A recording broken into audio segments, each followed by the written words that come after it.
Alright, so I'm going to do some quick beam shots here of the MS03 off in Carlton Gardens, and if you look around, it's pretty dark, but you get some ambient lights, some of the lampposts and things like that. So let's have a look on turbo.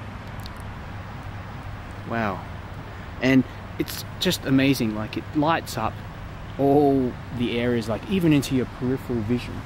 I think it's really just incredible.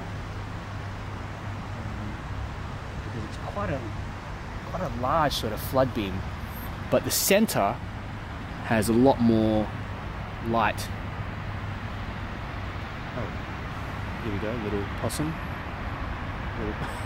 Wondering what we're up to. Sorry there. You can see starting to ramp down. So it goes from 13,000 lumens down to about, I think, 2,000 or so lumens. It's still pretty bright for basic use.